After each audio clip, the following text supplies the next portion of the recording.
Hello दोस्तों, welcome to the साहित्य academy. साहित्य अकेडमी में आपका स्वागत है।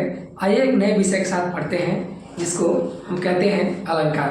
देखिए, ये आज हम अलंकार के बारे में पढ़ते हैं और अलंकार को पढ़ना समझना जरूरी भी है और परीक्षा की दृष्टि से कहें या बोलचाल की भाषा से कहें, अपने समझ विकसित करने के लिए कहें तो बहुत बेहतर है। और ये बहुत ही इंटरेस्टिंग चैप्टर है क्योंकि ये हम शुरू से पढ़ते आ रहे हैं। बचपन से ही ग्रामर पढ़ते हैं और हिंदी व्याकरण को पढ़ते हैं तो हम अलंकार को पढ़ते आए हैं। फिर भी हमारे दिमाग से चीज़ें बार बार मिस होती रहती हैं और हम भूलते रहते हैं।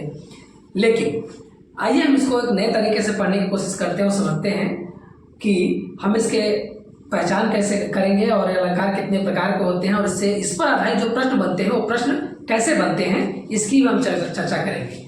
ठीक है, तो आइए, हमारा जो पहला टॉपिक है ये अलंकार पे है। और अलंकार किसे कहते हैं तो आप सब जानते हैं कि काव्य की शोभा बढ़ाने वाले शब्द को हम अलंकार कहते हैं। ठीक है, ये हमने बचपन में खूब रटा है। ऐसे ही जब काव्य की शोभा बढ़ाने वाले शब्द को अलंकार कहते हैं तो आप जान ही रहे हैं। देखिए, अलंकार के अगर हम शब्दों के दो अर्थ होते हैं, मतलब दो भाग में करके देखें तो पहला शब्द करता है आलम प्लस कार। आलम का अर्थ होता है सजावट। आलम का अर्थ होता है सजावट, अर्थात जिसके माध्यम से हम किसी कविता में सौंदर्य उत्पन्न करते हैं उसे हम अलंकृत करते हैं, उसे ही हम अलंकार करते हैं। अब ये जो कविता की सुंदरता को बढ़ाने के लिए शब्द का प्रयोग करते हैं अलंकार का। अब हम बात करते हैं तो अलंकारों की बात करें तो अलंकार के दो भाग हो गए। पहले शब्द का अर्थ है सजावट, ठीक है, और कृत का मतलब होता है, कार का मतलब होता है करना। एक तरह से उसकी सजावट करना, उसकी बनावट को करना, तो अलंकार कहलाता है। अब देखिए, अलंकार में एक आगे बढ़ते हुए बात करें तो अलंकार की काव्यशास्त्रीय परिभाषा की बात होती है कि अलंकार का नंबर 1 में ध्यान दे रहे हैं कि अलंकार का काव्यशास्त्रीय परिभाषा किसने दिया। अलंकार शब्द की काव्य शास्त्रीय परिभाषा। काव्य शास्त्रीय परिभाषा किसने दिया? किसने दिया? तो यह प्रश्न जो है बहुत बार पेपर में पूछे जाते हैं और इसको हमें जानना चाहिए कि काव्यशास्त्र के जो काव्यशास्त्र है, मतलब अलंकार है, उसकी काव्यशास्त्रीय परिभाषा किसने दिया। हम पहली बार जो नाम लेते हैं तो वो नाम लेते हैं आचार्य दंडी। आचार्य दंडी का हम नाम लेते हैं। आचार्य दंडी मुनि हैं जिन्होंने पहली बार जो है काव्यशास्त्रीय परिभाषा दिया, यानी अलंकार की जो है, अलंकार शब्द की काव्यशास्त्रीय परिभाषा दंडी ने दिया था। अब हम बात करते हैं अलंकार शब्द का सर्वप्रथम प्रयोग किसने किया था। नंबर 2 की बात करें तो अलंकार शब्द का सर्वप्रथम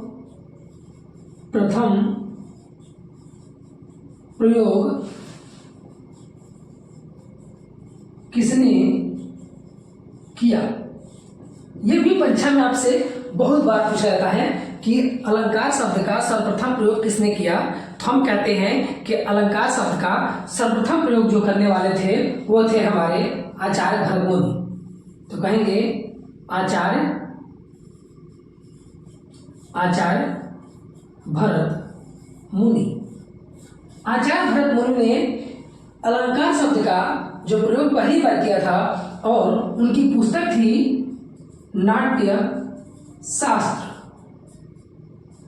इसका मतलब कि नाट्य शास्त्र पुस्तक में, नाट्य शास्त्र ग्रंथ में अलंकार, जो नाट्य शास्त्र ग्रंथ है वो इस ग्रंथ में अलंकार शब्द का पहली बार प्रयोग किया गया और उसका पहली बार प्रयोग आचार्य भरत मुनि ने किया।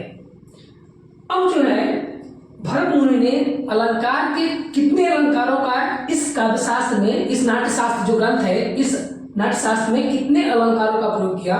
तो हम कह सकते हैं कि इन्होंने मुख्य रूप से 4 अलंकारों का प्रयोग किया था। वो 4 अलंकार कौन कौन से हैं? तो हम कहेंगे उपमा, उपमा, रूपक, यमक, दीपक, दीपक। ये 4 ही जो है ऐसे अलंकार थे जिसे जो है भरत मुनि ने अपने नाट्य शास्त्र में पहली बार प्रयोग किया।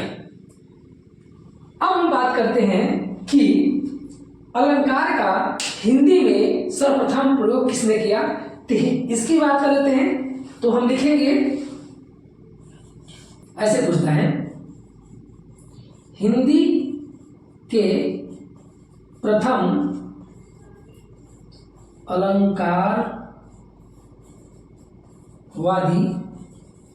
कवि किसे माना जाता है? देखिए, हिंदी के प्रथम अलंकारवादी कवि किसे माना जाता है? तो आप कहेंगे हिंदी के प्रथम अलंकारवादी कवि जो है वो है आचार्य केशव दास। आचार्य केशव दास को हिंदी का प्रथम अलंकारवादी कवि माना जाता है। अब आइए इसी के संबंध में कुछ और जानकारी प्राप्त करते हैं। अब देखिए, अब एक बात आती है कि अलंकार का वर्गीकरण, अलंकारों का वर्गीकरण किसने किया? तो अब नंबर 4 पे हम बात करें अलंकारों का वर्गीकरण।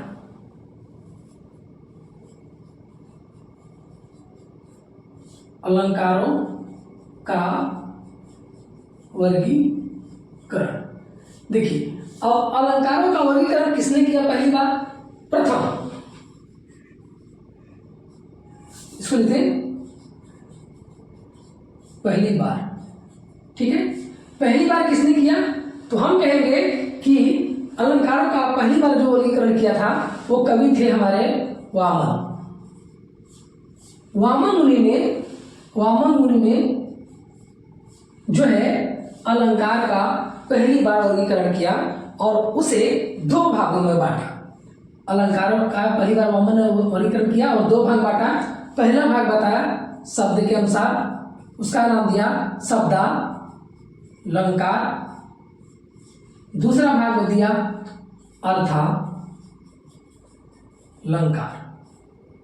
देखिए, उन्होंने 2 भाग किया, किसने? वामन ने किया। वामन के अनुसार है, ठीक है, अलंकारों का वर्गीकरण पहली बार वामन के अनुसार 2 भाग में। पहला शब्दालंकार यानी शब्द के अनुसार, शब्द के आधार पर, अर्थालंकार यानी अर्थ के आधार पर। ये वामन जी का वर्गीकरण है। अब एक तीसरा वर्गीकरण भी आता है जिसे बोलते हैं उभयालंकार। तो कुल मिलाकर अलंकारों की जो वर्गीकरण की बात है वो 3 प्रकार से हुआ, शब्दालंकार, अर्थालंकार, उभयालंकार। जो है, अब इस बात को ध्यान रखें कि ये जो है तीनों प्रकार को MP,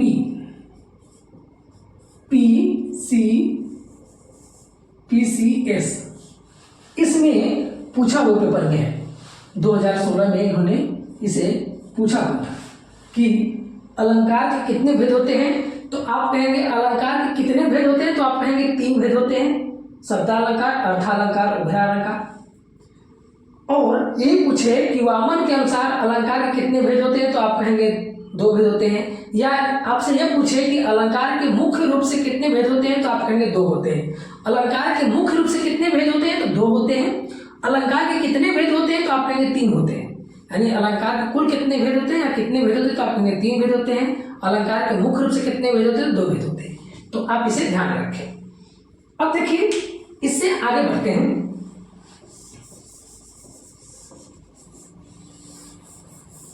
अब जो है इसको कुछ समझने का प्रयास करते हैं।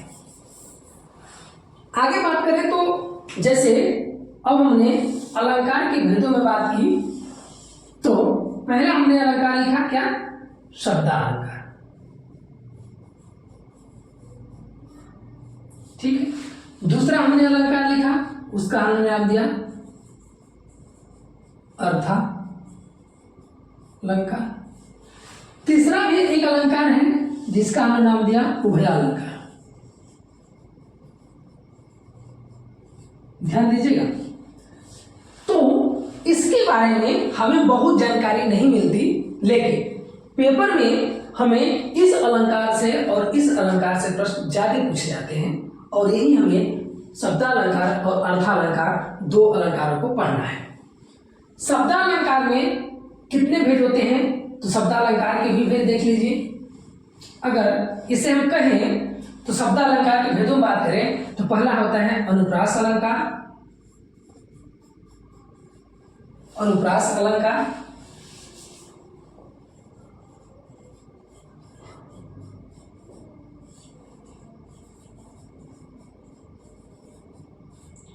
दूसरी बात करें दूसरा, तो दूसरा होता है यमक अलंकार।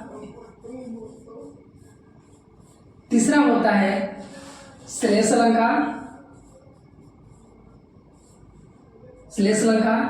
नंबर 4 होता है वक्रोक्ति अलंकार।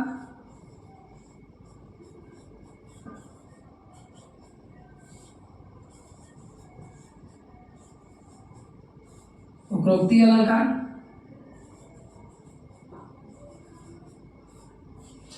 नंबर 5 होता है विवक्षा अलंकार। कौन सा अलंकार, तो कहेंगे विवक्षा अलंकार। विवक्षा अलंकार। देखिए विवक्षा अलंकार। अब कितने अलंकार हो गए, अनुप्रास अलंकार, यमक अलंकार, श्लेष अलंकार, वक्रोक्ति अलंकार और विवक्षा अलंकार।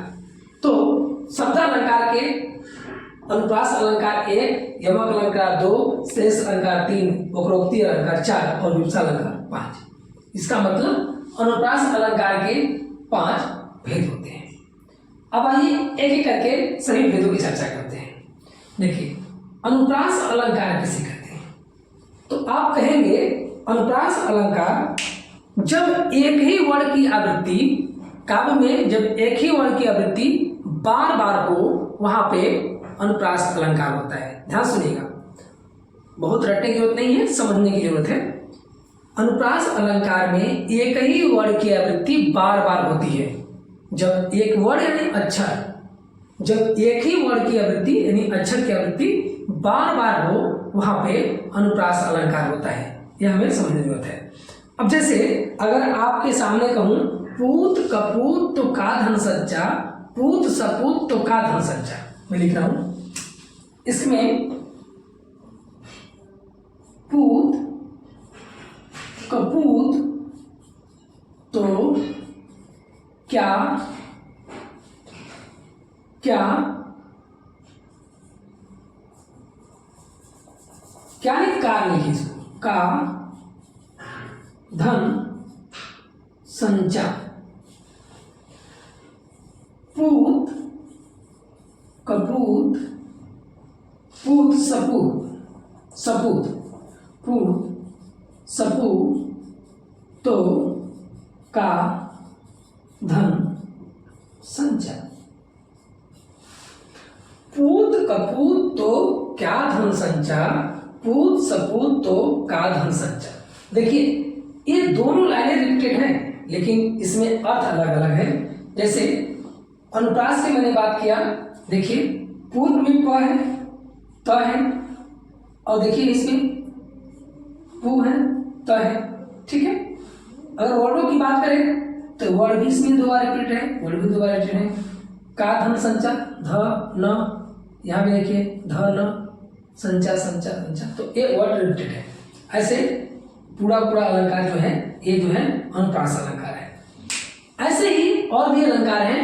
अलंकार जो अनुप्रास अलंकार हैं इसके कई भेद हैं, जिसमें से कुल मुख्य रूप से अलंकार के अनुप्रास अलंकार की बात करें तो अनुप्रास अलंकार के कुल 6 भेद बताए जाते हैं। पहला हम लिखते हैं 6 का अनुप्रास, दूसरा वृत्यानुप्रास, वृत्यानुप्रास। तीसरा हम बोलते हैं श्रुत्यानुप्रास,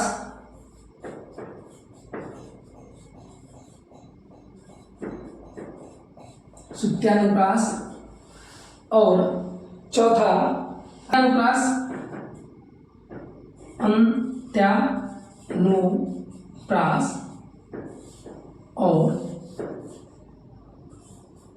लटानुप्रास।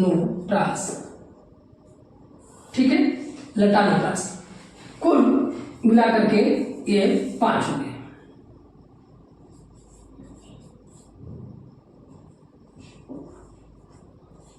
लटानुप्रास।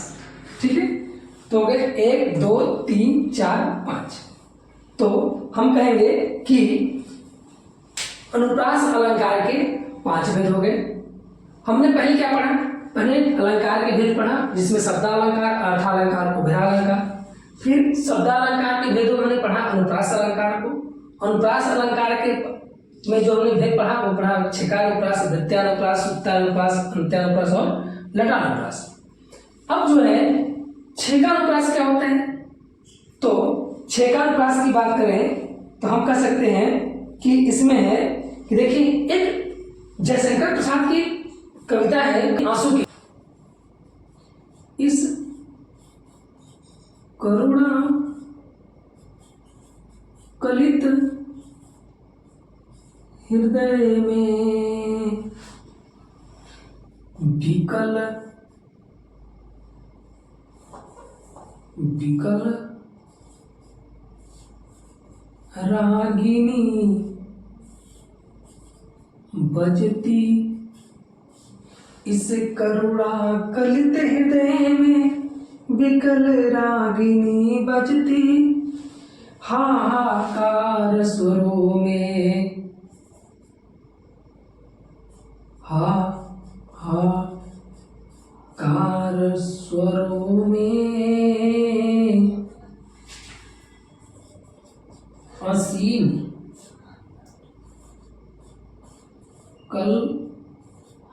असीम कल्पना।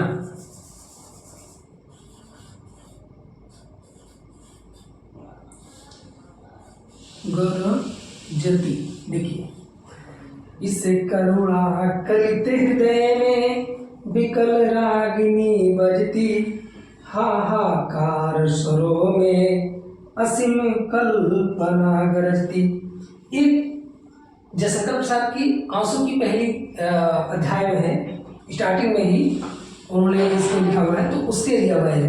अब देखिए, इसमें क्या है कि छेकानुप्रास में एक ही वर्ड की जो आवृत्ति है वो बार बार होगी, एक ही शब्द बार बार रिपीट होगा, इसलिए उसे छेकानुप्रास बोलते हैं। इसमें देखिए, जैसे क कप, ठीक है, तो ये छेकानुप्रास है। अब ऐसे ही इसमें जो एक ही शब्द जो है बार बार आया हुआ है, इसलिए इसे छेकानुप्रास बोलते हैं। और देखिए, यहाँ पे भी हाहाकार शब्द 2 बार आ गया, तो यहाँ भी है। और देखिए, विकल रागिनी बजती, हाहाकार स्वरों में असीम कल्पना गरजती। देखिए, अब यहाँ पे आप देखेंगे तो बजती और देखिए गरजती, यहाँ भी तत है। तो एक जो है इसमें रिदम नहीं मिल रहा है, और एक ही शब्द जो यहाँ पे देखिए तो एक ही शब्द बार बार रिपीट हो रहा है, इसलिए छेकानुप्रास के अंतर्गत आता है। अब जो है अगर देखिए वृत्यानुप्रास, देखिए वृत्यानुप्रास जो होता है, वृत्यानुप्रास में एक ही वर्ड की आवृत्ति बार बार होती है, और वह वृत्यानुप्रास में जो एक ही वर्ड की आवृत्ति बार बार होती है वो क्रम से होती है। एक ही वर्ड, अगर मान लीजिए अगर इसमें वृत्यानुप्रास में कोई जो वर्ड आएगा वो एक ही वर्ड बार बार क्रम में आएगा, तो वहाँ वृत्यानुप्रास होता है। जैसे हमने लिखा कलवती, केलीवती, कलिंदीजा। देखिए, कलवती में क ल 2 वर्ड आया है, केली में क ल 2 वर्ड आया है, कलवती में देखिए 2 वर्ड आया है। तो देखिए, ध्यान दीजिएगा, तो यहाँ पे देखिए वह यहाँ पे भी है, वह यहाँ पे भी है। तो मिला जुला के कहने का मतलब यह है कि जब वृत्तानुप्रास में ये जो है एक ही वर्ड की आवृत्ति क्रम से जो है बार बार आया हुआ है, उसे कहेंगे वृत्तानुप्रास। ऐसे ही अभी हम आपसे कहें तो कहेंगे कि कंकन किंकिन नुपुर धुन सुनी, तो कंकन किंकिन नुपुर धुन सुन करके जो शब्द है यह भी जो है एक प्रकार से वृत्तानुप्रास के अंतर्गत आएगा। तो आप इसे भी कहेंगे ये वृत्तानुप्रास अलंकार है। अब ऐसे देखिए अगला अनुप्रास जो आता है आपका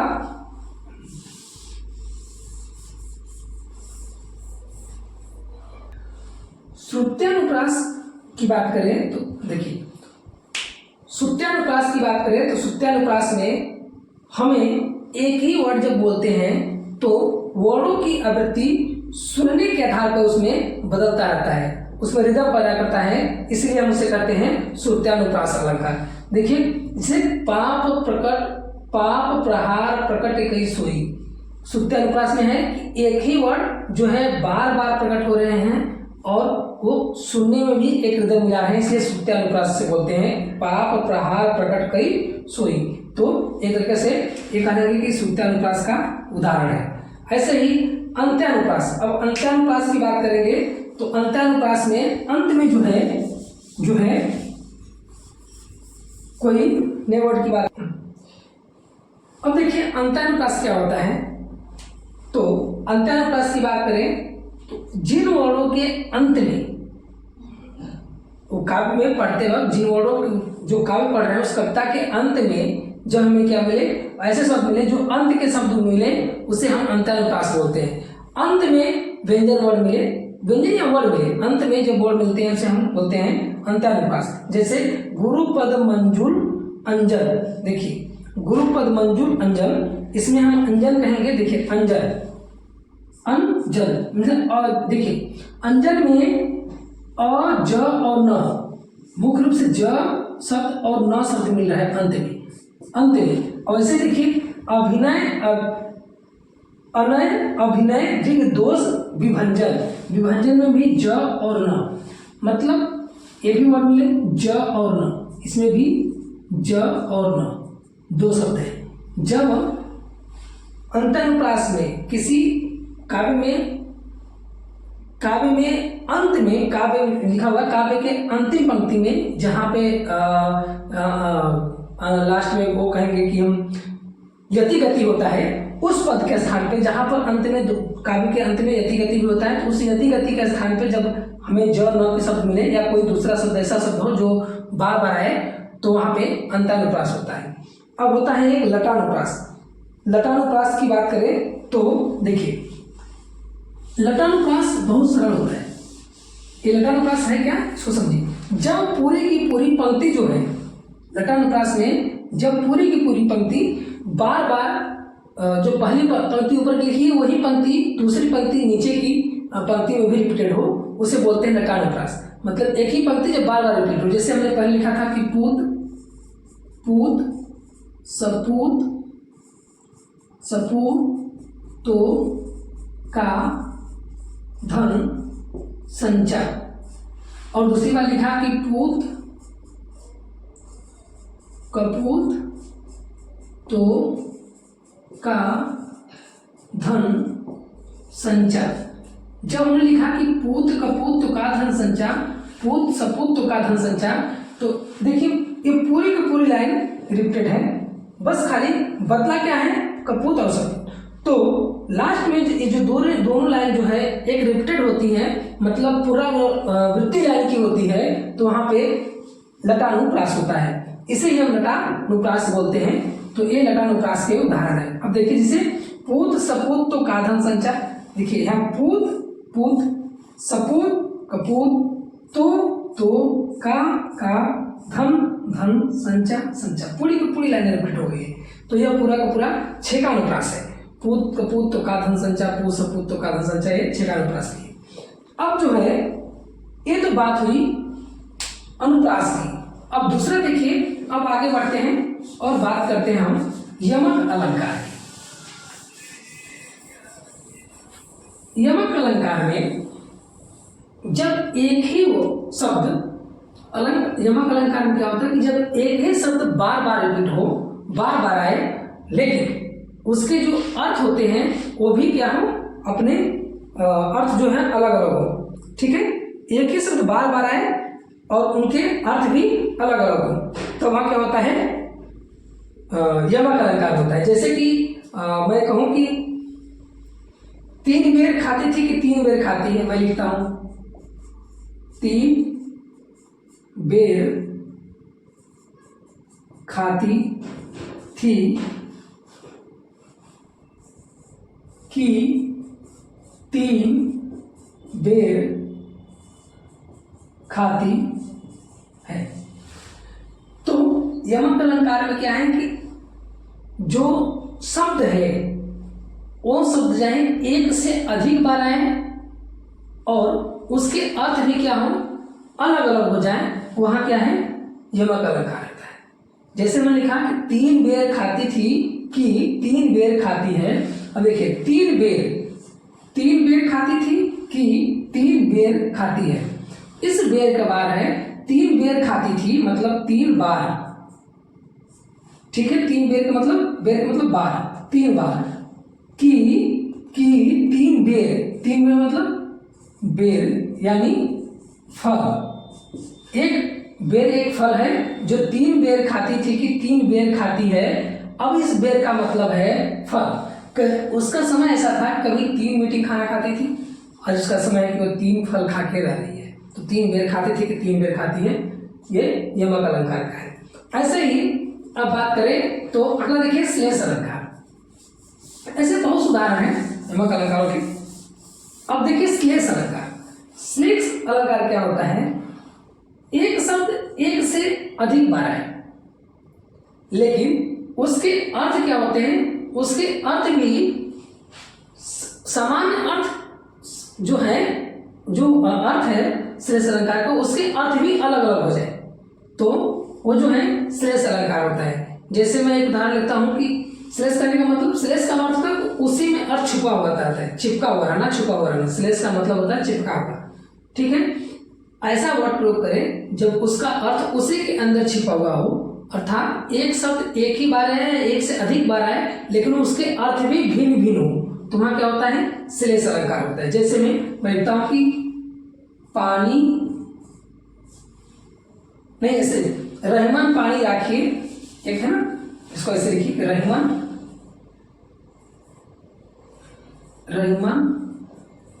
पानी राखिए, रहमान पानी राखिए, बिन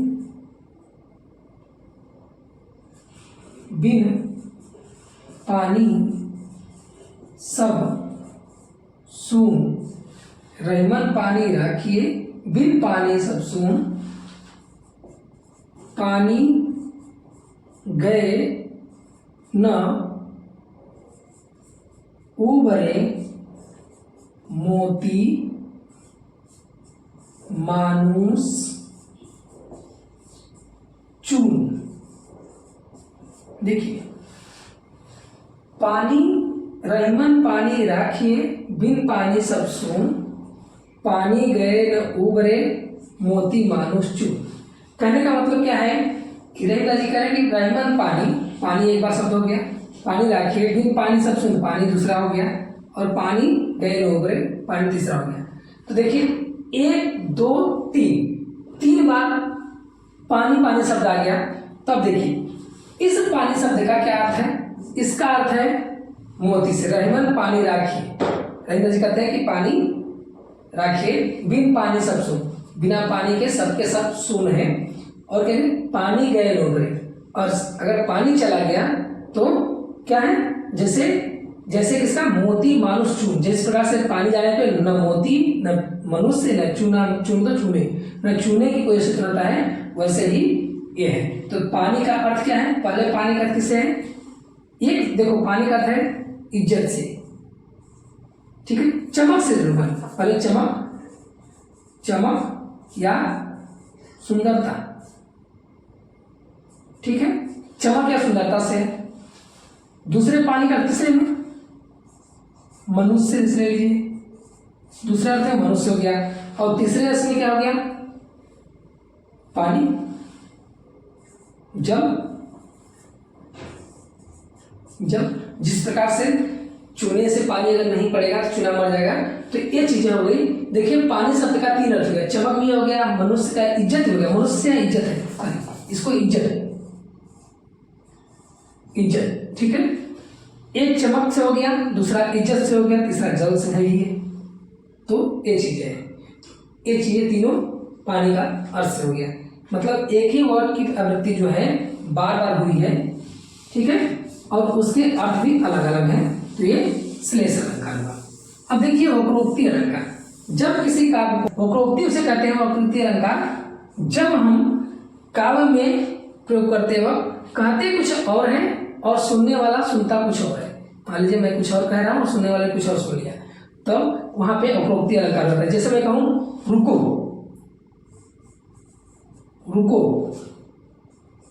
मत जाओ, मैंने कहा रुको मत जाओ, और मैंने कहा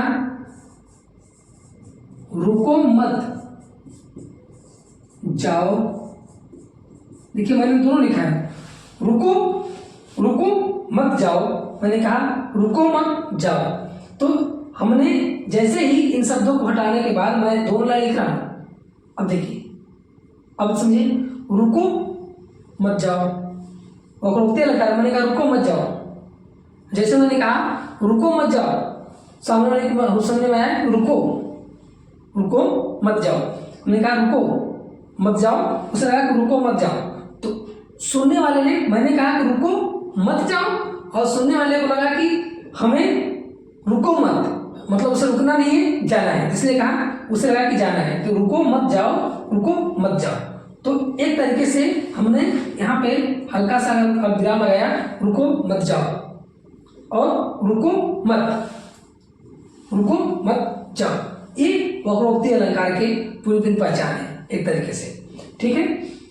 अब देखिए विप्सा अलंकार क्या होता है। अब विप्सा अलंकार क्या होता है, जब विप्सा अलंकार में जब किसी वाक्य को कहते वक्त या अलंकार प्रयोग करते वक्त अधिक आदर या सम्मान के साथ लिया जाए, तब वहां पे विप्सा अलंकार होता है। अब जैसे देखिए मैं कहूँ हाँ तुम रोकन को टोकन न लागो। अगर मैं कहूँ हाँ तुम रोकन को टोकन न लागो, तो इसका मतलब कि हाँ तुम रोक टोक न लगाओ, ठीक है, रोकन को टोकन न लागो, ठीक। तो यहाँ पे एक आदर सत्कार के साथ कहा जा रहा है कि हाँ तुम रोक टोक मत लगाओ, ठीक है, हाँ तुम रोकन को टोकन न लगाओ। तो यहाँ पर विप्सा अलंकार है, जहाँ किसी व्यक्ति को या किसी काव्य में जब किसी व्यक्ति को बुलाते हैं, आदर सम्मान करते हैं, काव्य में जब आदर सम्मान की ज्यादा बात की जाए तो वहाँ विप्सा